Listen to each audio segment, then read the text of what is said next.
यहाँ पे अच्छी जनशक्ति पैदा नहीं होगी तब तक देश का जो है विकास, क्षेत्र का विकास संभव नहीं है। कि बर्दिया ज़िले में थोड़ा औद्योगिकरण की आवश्यकता है, रोजगारी सृजना करने की आवश्यकता है।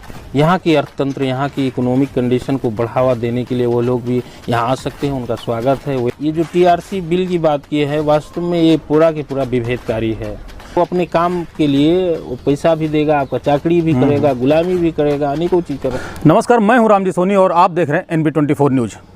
इस समय मेरे साथ नेपाल के पूर्व जल मंत्री व सांसद अब्दुल खान जी मौजूद हैं, जो कि इस समय मैं उनके गृह जनपद बर्दिया में मौजूद हूं और पार्टी को लेकर ये काफ़ी मेहनत भी कर रहे हैं, क्योंकि चुनाव भी 2 साल बाद नेपाल में होने वाला है। इसको लेकर गृह जनपद वासियों से मुलाकात कर रहे हैं, जो योजनाएं सरकार की है उनको लागू करा रहे हैं। आपका NB24 न्यूज़ में बहुत बहुत स्वागत है। मंत्री जी, यहाँ की जनता के लिए आप क्या करना चाहते हैं और क्या आपकी आगे की योजना है? खास करके बर्दिया ज़िले की जनता के लिए मैंने सरकार में, सदन में और अन्य फोरम सब में बार बार यहाँ की शिक्षा के लिए, स्वास्थ्य के लिए, रोजगारी के लिए, यहाँ थोड़ा जो है औद्योगिकरण हो, इसलिए मैं हमेशा तत्पर रहा हूँ और बार बार इसकी आवाज़ उठा रहा हूँ कि यहाँ पे जब तक लोगों में जागृति नहीं आएगी, लोगों में शिक्षा नहीं होगा, यहाँ पे अच्छी जनशक्ति पैदा नहीं होगी, तब तक देश का जो है विकास, क्षेत्र का विकास संभव नहीं है। इसलिए मैंने इस क्षेत्र के लिए खास करके नेपाल सरकार से भी और मैं स्पेशल भारत सरकार से भी रिक्वेस्ट करना चाहता हूँ कि राजदूतावास मार्फत, नेपाल की एजेंसियों के मार्फत, है ना, इस क्षेत्र को, बर्दिया ज़िले को कमती में संबोधन होने के हिसाब से जो है यहाँ पे भी थोड़ा अर्थतंत्र में ध्यान दिया जाए। हालांकि भारत सरकार का बहुत सारा लगानी नेपाल में है जी और बहुत सारे ज़िलों में, शिक्षा स्वास्थ्य में, हर जगह में उनका लगानी है। तो मेरा कहना है कि कमती में मेरे क्षेत्र के लिए, इस बर्दिया ज़िले के लिए भी ध्यान देने की आवश्यकता है भारत सरकार को, जो शिक्षा, स्वास्थ्य और हर एक क्षेत्र में सरकार की तरफ से। और मैं आपके चैनल मार्फत बहुत सारे उद्योगी व्यवसायी जो कि भारत के हो या नेपाल के, प्राइवेट सेक्टर, मैं उनसे आग्रह करूंगा, विनम्र अनुरोध करूंगा कि बर्दिया ज़िले में थोड़ा औद्योगिकरण की आवश्यकता है, रोजगारी सृजना करने की आवश्यकता है, क्योंकि यहाँ का स्थिति जो है एकदम चरम गरीबी है, बाढ़ से लोग ग्रसित, पीड़ित लोग हैं और यहाँ पे शिक्षा का भी बहुत ज़्यादा समस्या है, स्वास्थ्य का बहुत ज़्यादा समस्या है। अगर यहाँ पे अच्छा अस्पताल आपके लखनऊ नहीं होता तो यहाँ पे लोग वैसे ही मर जाते, लेकिन उनका अच्छा इलाज नहीं हो पाता। तो इस सेक्टर में भी प्राइवेट रूप में हो, दोनों देश के जो भी औद्योगिक व्यवसायी हों, बर्दिया को थोड़ा ध्यान में रख करके यहाँ की अर्थतंत्र, यहाँ की इकोनॉमिक कंडीशन को बढ़ावा देने के लिए वो लोग भी यहाँ आ सकते हैं, उनका स्वागत है, वेलकम है। और हम लोग को जो है सरकार की तरफ से क्या क्या करना है, कानूनी प्रावधान कैसे करना है, यहाँ पे जो है लीगल रूप में कैसे इस्टेब्लिश करना है उन लोग को, इसमें हम पूर्ण रूप से सहयोग करने के लिए प्रतिबद्ध हैं।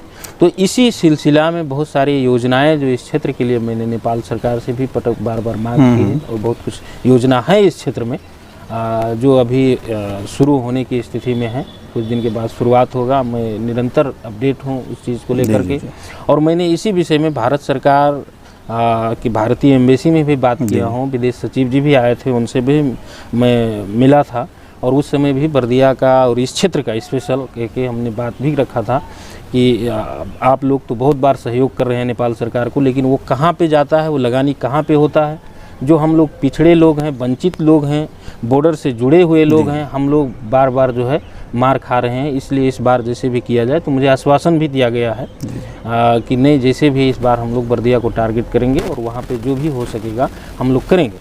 इस प्रकार का जो है यहाँ का योजना और यहाँ पे आर्थिक वृद्धि के लिए जो है हमने पहल कर रखा है अभी तक की स्थिति में। नहीं, आज कल जब मैं यहाँ आया तो कई जो हमारे दर्शक हैं और मदेशी जो लीडर्स हैं और उनके कार्यकर्ता, उन लोगों ने एक सवाल हमसे किया, व्हाट्सएप पे भेजा हमें, कि जो नेपाल सरकार ने टीआरसी लागू किया मास्टरों के लिए, क्योंकि उस समय जो हत्याएं हुई, 15,000 20,000 जो लोग मारे गए, फिर टीआरसी लागू करके जो उसमें दोषी हैं वो दोषी नहीं रहेंगे। तो मदेशी ने आंदोलन किया, उसमें भी कई लोग मारे गए और कई लोग अभी भी कारागार में बंद हैं उस आरोप में कि हाथ हथियार के साथ वो पकड़े गए।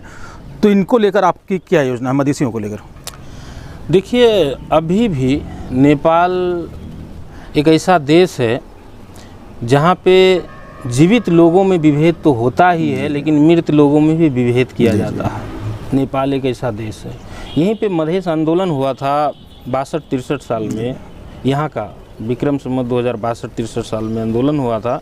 उस समय यहाँ पे भी 2 लोग शहीद हुए थे, यही अड़ोस पड़ोस के लोग थे, यहाँ पे शहीद हुए थे। लेकिन आज तक कहीं पे उनका प्रतिमा नहीं है, और यहाँ पे जो शहीद दिवस मनाया जाता है कहीं भी उनका नाम, चर्चा, परिचर्चा कुछ भी नहीं है, देखिए, है ना। तो मरे हुए लोगों की लाश पे जो है यहाँ पे विभेद किया जाता है। देखिए, दूसरी बात, ये जो टीआरसी बिल की बात की है, वास्तव में ये पूरा के पूरा विभेदकारी है। पहली बार जो मधेसी लोग, जो थारू लोग, जो यहाँ के आदिवासी लोग, कहिए ना, माओवादी आंदोलन ही कहिए, जन विद्रोह कहिए, कुछ भी कहिए, उसमें बहुत सारा सहयोग किए और अग्र स्थान में जाकर के वो लोग लड़े। लेकिन वो लोग को तो पहली बार वहाँ से निकाला गया किसी न किसी मार्फत, देखिए, है ना।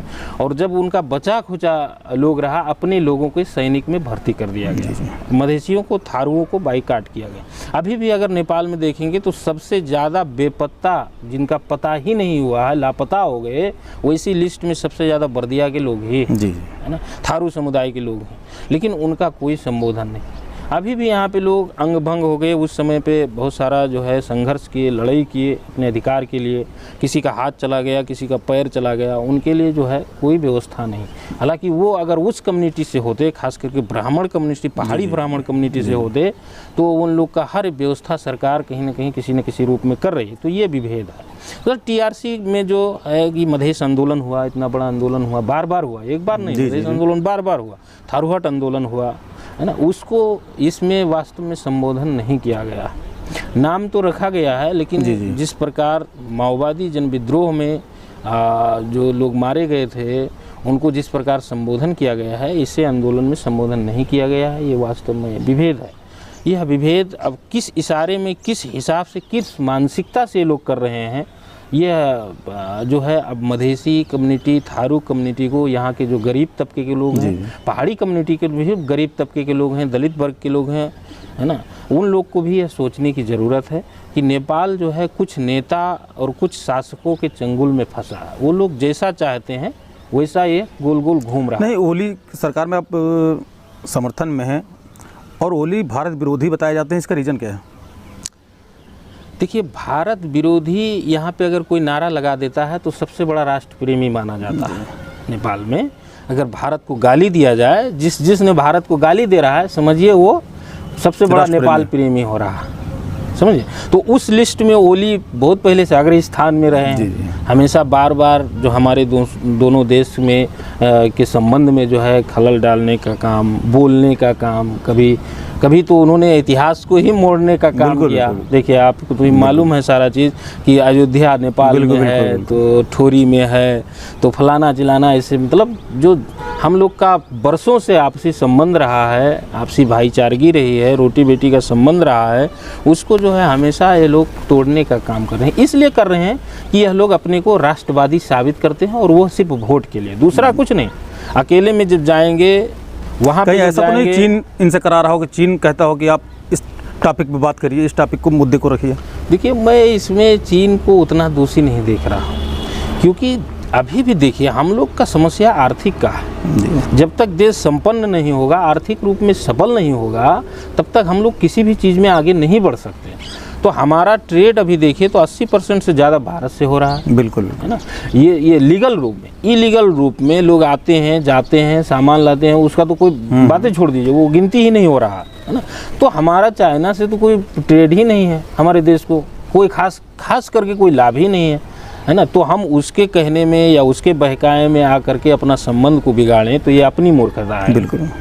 इसलिए इस मूर्खता को जो है सदा के लिए नहीं रखना चाहिए। लोगों में जागृति नहीं है अभी। लोग उन्हीं सब नेताओं के चंगुल में फंस जाते हैं, कहीं ना कहीं 3-4 नेता के पंजे में सारा सिस्टम यहाँ का लोग फंस जाते हैं। लोग इसलिए कि गरीब हैं लोगों को आश्वासन दिया जाता है कि आपको यहाँ कर देंगे, आपको नौकरी देंगे, आपको जब लगा देंगे, नहीं कुछ हुआ तो आपको थाना चौकी में छोड़ा देंगे, आपको जो है सुरक्षा देंगे। इसी आश्वासन में जो है ये मधेसी कम्युनिटी हो, थारू कम्युनिटी हो, दलित कम्युनिटी हो या पिछड़ा वर्ग के जितना लोग हैं, वो लोग कहीं ना कहीं फंस के इन्हीं को जो है बार बार बार बार जो है वोटिंग करके जो है इनको सबसे बड़ी पार्टी बनाते हैं, तो कहीं सबसे बड़ा नेता बनाते हैं, है ना। ये स्थिति रहा है ना। इसलिए ये सारा के सारा सिस्टम जो कि भारत के खिलाफ बोलना इन लोग का अपना राष्ट्रवाद साबित करने जैसा है, वह वोट की खेती कर रहे हैं। इससे हालांकि देश को हर चीज़ में, इनकी हर भाषा में जो देश को घाटा ही हो रहा है ना, देश हमारा पीछे हो रहा है, यह चीज़ का मतलब नहीं है इन लोग को मतलब क्या है कि यहाँ से कैसे होता है हम पैसे उठाएं और जो अपना शासन करें, अपना राज करें। कहने के लिए नेपाल गणतंत्र हो गया, कहने के लिए संहिता आ गई, कहने के लिए गांव-गांव में सिंह दरबार चला गया, लेकिन अभी भी शासन सारा के सारा काठमांडू केंद्रित है। जी जी। यहाँ पे जैसे पहले था उसी तरीके से, पहले अंचलाधीश बैठता था, है ना, जिला पंचायत होता था, अभी उसी सिस्टम को कभी नहीं ये लोग मान रहे हैं। यहाँ पे अधिकार संपन्न नहीं कर रहे हैं। जैसे मान लीजिए आपका यूपी है, तो यूपी सरकार का अपना सिस्टम है ना, यूपी सरकार है, उसका अपना पुलिस है, उसका अपना प्रशासन है, उसका अपना ब्यूरोक्रेट है, सारा सिस्टम उसका चल रहा है, वो अपने राज्य में अपना सिस्टम लागू कर रहा है। लेकिन यहाँ पे देखिए तो यहाँ पे अपना प्रदेश तो है, लेकिन उसको कोई अधिकार नहीं। एक पुलिस भर्ती करने का उसको अधिकार नहीं है। प्रदेश सरकार से यहाँ पे तो ज़्यादा पावरफुल यहाँ सीडीओ है, क्योंकि सीडीओ डायरेक्ट केंद्र से रखा गया है ना। तो इस प्रकार तो ये जो प्रदेश है ये केंद्र शासित प्रदेश है, ऐसा है क्या? अब समझिए ना, उसी ढंग का एकदम केंद्र ही यहाँ पे पूरा के पूरा नियंत्रण करना। मान लीजिए एक जिला की, बर्दिया जिले की बात है, ठीक, तो यहाँ पे 8 पालिका हैं, नगर पालिका, गांव पालिका मिला करके 8 स्थान एता हैं, 8 सरकार है। लेकिन वो सबसे ज़्यादा पावरफुल कौन है? सीडीओ, क्योंकि सीडीओ डायरेक्ट केंद्र से है, संघ से, संघ सरकार उसको देख रहा है, उसको निर्देशन कर रहा है। पुलिस अपना है ये नहीं, पुलिस डायरेक्ट केंद्र का है। देखिए, तो ना तो प्रदेश सरकार की बात मान रहा है, ना तो स्थानीय सरकार की बात वो मान रहा है, क्योंकि वो तो केंद्रित है काठमांडू से, सिंह दरबार से केंद्रित है। इसलिए अभी जो अधिकार देना चाहिए, जो जनता को मिलना चाहिए, वो ये सब नहीं दिया है, और ये देना भी नहीं चाहता, क्योंकि ये तो हमेशा चाहता है कि ये लोग गुलाम रहे, हमेशा काठमांडू आए, हमेशा हमारा हाथ जोड़ते रहे। अपने स्थान पे अगर ये मजबूत हो गया तो हमारा हाथ कौन जोड़ेगा, है ना, हमारे पास कौन आएगा। तो इसलिए अधिकार प्रदेश होते हुए भी अभी अपांग की तरह है। हमने कई बार देखा, आप पार्लियामेंट में भी इस मुद्दे को उठाते हैं, मधेसी हित के मुद्दे को, तो इसको कितना लागू किया जाता है सरकार की तरफ से? मैंने कहा इससे पहले, यहाँ पे सरकार में रहे दल, नहीं रहे तो छोड़ दीजिए, जो सरकार में दल हैं उनकी भी बात नहीं सुनी जाती है।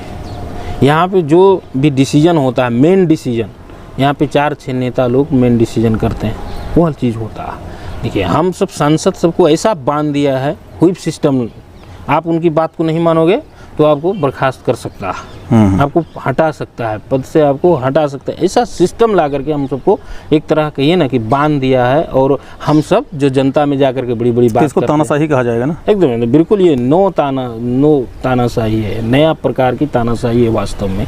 ये गणतांत्रिक तानाशाही कहिए ना इसको। लोकतंत्र गणतंत्र होते हुए भी उसमें भी ये लोग 4-5 नेता सब शासन कर रहा है। कभी वो प्रधानमंत्री बनते हैं, कभी वो प्रधानमंत्री, कभी वो प्रधानमंत्री। बाहर का कोई होता है बताइए तो नेपाल के सिस्टम में, और वो कहता है कि नहीं अब हम कुछ करेंगे, वो तो उसका टाइम चला जाता है तो कहता है नहीं अब हम करेंगे। वो घूम के एकदम गोल चक्र की तरह उन्हीं में होता कुछ नहीं। माओवादी शासनकाल में हम लोगों ने देखा, खबरें भी कई बार आई कि माओवादियों ने नेपाली और मधेसियों को बांटा। क्या आज भी वही स्थिति है? देखिए, माओवादियों ने बांटा ऐसा तो हम नहीं कह सकते। ये मीडिया में खबरें आई, ठीक, मीडिया में आई होंगी, कुछ खबरें सत्य भी रहती हैं, कुछ असत्य रहती हैं, क्योंकि हम सब ना जो है ग्रामीण स्तर पे रहते हैं, तो ये हमको मालूम है। लेकिन माओवादी देखिए दूसरी पार्टी से कहीं ना कहीं गतिशील है, कहीं ना कहीं हमारे मधेसी सबके, थारू सबके फेवर में कुछ ना कुछ परसेंट जरूर अच्छा है। देखिए, दूसरा की तुलना में जो नेपाली कांग्रेस, नेकपा एमाले की तुलना में माओवादी कहीं ना कहीं उनसे बेस्ट है, और उसी कारण से लोग उनमें लगे। देखिए, माओवादी में लगने का वही ना कारण था कि कांग्रेस ने हम लोग को कुछ नहीं दिया, एमाले ने कुछ नहीं दिया, तो चलो माओवादी कुछ करेगा। तो माओवादी किया जितना उससे हो सका, एक समय में वो किया, बहुत सारा नागरिकता का इशू में काम किया, प्रदेश के इशू में भी काम किया, आदिवासी, दलित, जनजाति, पिछड़ा वर्ग मधेसी है, उन लोग को भी अपना बोलने का राइट्स भी सिखाया कि कमती है तुम लोग उठो, जागृत हो, तुमको अधिकार नहीं मिल रहा है तो आंदोलन करो, ये शासक वर्ग हम लोग को जो है हमारा अधिकार छीन लेते हैं। तो यह चीज़ माओवादी का पॉजिटिव पक्ष रहा। लेकिन अब अंतिम में क्या हो गया कि माओवादी कहीं उन लोग से अलग नहीं था, आखिर उन्हीं का था ना। तो उन्हीं में से था, तो भाई अपने लोगों को ज़्यादा वो तरजीह दी, अपने लोगों को ज़्यादा ख्याल किया, अपने लोगों को ज़्यादा जगह पे रखा। बाकी जो हम सब पिछड़े लोग थे धीरे धीरे भूल गया। जब संघर्ष का समय चला गया, आंदोलन का समय चला गया, तो हम लोग को धीरे धीरे भुला दिया गया, देखिए, और वो अपने लोगों में सीमित हो गया। पार्लियामेंट में भी आपकी हमने स्पीच सुनी है कि जो भारत की लड़कियां ब्याह कर यहाँ आती हैं उनको नागरिकता दिया जाए, तो उसको लागू किया गया कि नहीं? देखिए, वो अभी नागरिकता के विषय में बहुत बड़ा समस्या है यहाँ पर, बहुत बड़ी समस्या है। देखिए, नागरिकता हालांकि कानून संविधान में लिखा है कि नहीं, यहाँ पे पैदा हुआ हर एक लोग को नागरिकता दिया जाए, नागरिकता से वंचित नहीं किया जाए, संविधान में किया। लेकिन यहाँ पे जो देने वाला लोग है उसका मानसिकता ये सोच है कि ये तो पक्के इंडियन होगा। हम लोग का चेहरा देखते ही उसमें फीलिंग होता है एक, है ना, ये इंडियन होगा, इसको नागरिकता दे देंगे तो इसका जनसंख्या बढ़ जाएगा, कल इसका वोट ज़्यादा हो जाएगा, तो इसके लोग कहीं ना कहीं शासन में आ जाएंगे। इसलिए इन लोग को वंचित रखो ताकि ये लोग जगह पे नहीं पहुंच सके, इनकी संख्या कम दिखे, ये लोग कम रहे और हमेशा हमारी जो है कार्यालय का चक्कर लगाते रहें, हमको ला करके पैसे भी खिलाएं, है ना। जब आदमी को समस्या होता है तो वो कोई चीज़ नहीं देखता है ना, वो अपने काम के लिए वो पैसा भी देगा, आपका चाकरी भी करेगा, गुलामी भी करेगा, अनेकों चीज़ कर रहा। तो ये लोग का मानसिकता ही नागरिकता नहीं देने की स्थिति में। नागरिकता सिंपल सी चीज़ है भाई, हम नेपाल में पैदा हुए, हम नेपाल में रह रहे हैं, तो हम नेपाल का नागरिक होने का हमको अधिकार है। लेकिन यहीं पे देखिए, हम परसों नरसों से कार्यक्रम कर रहे हैं, बहुत सारे युवा लोग हमारी होटल में ही दर्जनों युवा लोग आकर के यहाँ पे कल भी, है ना, हाथ जोड़ रहे हैं कि देखिए हमारे माँ का नागरिकता है, हमारे बाप का वोटर आईडी है, ठीक है। लेकिन टोली में हम जब टोली आया नागरिकता बनाने के टाइम, और हमारा उम्र कम था, हमको नागरिकता नहीं दिया, आज भी नहीं दे रहा है, ठीक। कोई कह रहा है हमारे बड़े भाई का नागरिकता है, हमारा नहीं है। कोई कह रहा है नहीं हमारा 7 पुश्त से नागरिकता है, बीच में हमारा माँ बाप यहाँ नहीं रहे, हमको नागरिकता नहीं मिल रहा है ना। तो अनेकों नागरिकता का समस्या है यहाँ पे, जो ये लोग चाह के भी समाधान नहीं कर रहे हैं। अब कानून तो पास हुआ है, लेकिन अब देखिए कार्य विधि बनाने के लिए भी नागरिकता कैसे कैसे दिया जाए। अभी इतना दिन हो गया, 4-5 महीना हो गया, अभी तक वो छोटा सा एक कार्य विधि नहीं बनाया है जी। और कार्य विधि कल बन भी जाएगा तो यहाँ का जो CDO बैठता है, वो CDO का चाकरी करना पड़ेगा, वो नहीं देगा, अनेकों झंझट करेगा, अनेकों समस्या। इस समस्या से का निजात कैसे मिल सकता है? देखिए, इस समस्या का निजात, अंतिम निजात, आखिरी निजात आंदोलन क्रांति के बगैर संभव नहीं। देखिए, कितनों हम लोग वहाँ पे पहुँच जाए, मान लीजिए हम पहुँच भी गए वहाँ पे, तो हम अपने लोग के लिए सिर्फ बोल पा रहे हैं क्या, हम कार्यान्वयन नहीं कर पा रहे हैं। ये बड़ी दुख की बात है। क्यों? क्योंकि वहाँ पे हमारी मेजोरिटी नहीं है ना। 275 में हम 6 लोग, जी 275 में 6 लोग क्या कर सकते हैं, मतलब, है ना। एक तो अपने लोग खुदे गुलामी के चक्कर में पड़े हैं, चुनाव जब आता है तो थोड़े से लोभ में, थोड़े से पैसे, थोड़े से लोभ लालच में फंस के उनको वोट भी दे देते हैं, ठीक। दूसरा बात, कहीं कदाचित हम सब पहुंच भी गए तो वहाँ पे हमारी संख्या नहीं पहुँचती है, जी। वहाँ पे हम बात उठा सकते हैं लेकिन उसको लागू नहीं करवा पा रहे हैं। तो ये स्थिति में हम लोग को एक बार इसके लिए एक मूवमेंट करने की आवश्यकता है।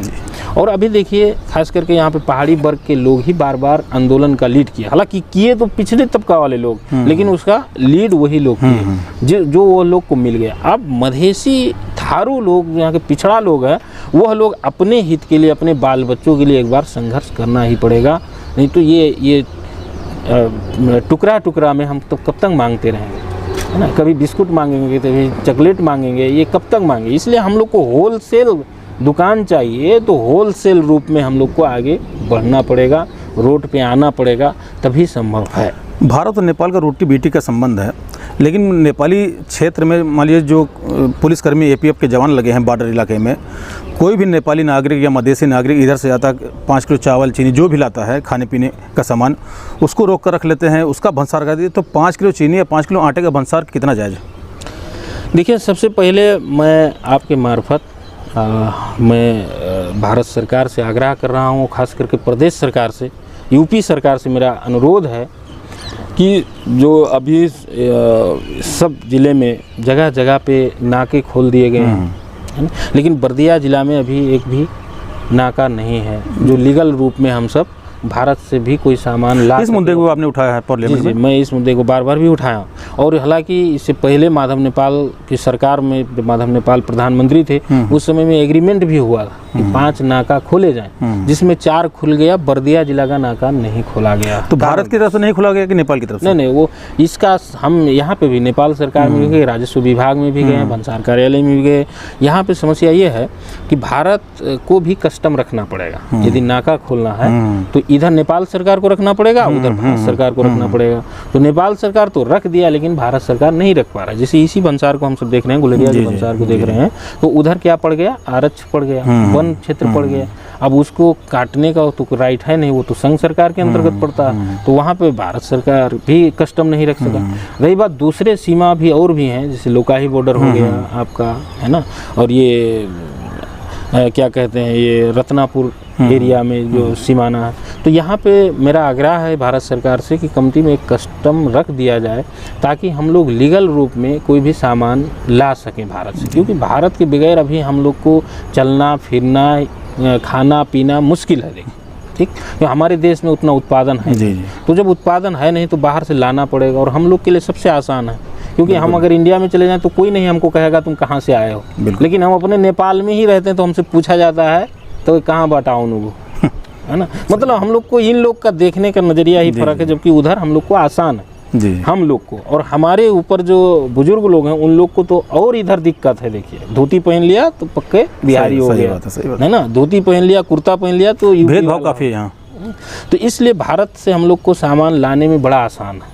तो वो अब ऐसे लाते हैं तो इधर का पुलिस भी उधर से ले आए हाथ जोड़ के, तो इधर वाला मान रहा है, गाली दे रहा है, जपत कर रहा है, छोटा छोटा। उस दिन हम कल है तो गए थे, आप भी सुने होंगे शायद ये घटना, सबको 5 किलो भिंडी भी जब्त कर लेता। वही मैं कहना चाह रहा हूँ, चूँकि हमारे यहाँ से फ्री है, हमारे यहाँ फोर्सेस कहते हैं आप ले जाइए भाई, छोटा रोटी बेटी का सामान, लेकिन जब वो सामान नेपाल में आता है, 5 किलो चीनी या सब्जी कुछ भी, उसको रख लिया जाता है, फिर उस जबरन उसको छीन लिया जाता है, तो काफ़ी तंग किया जाता है लोगों को। देखिए, इसका कारण क्या है कि नेपालियों का जो शासन यहाँ पे करते हैं नेपाली लोग, उन लोग का वही रोजी रोटी है क्या जी, है ना, क्योंकि वो अगर यहाँ से पैसा नहीं उठाएं तो इनके हिमाल में खाएंगे क्या है, हुमला जुमला कालीकोट में खाएंगे क्या है।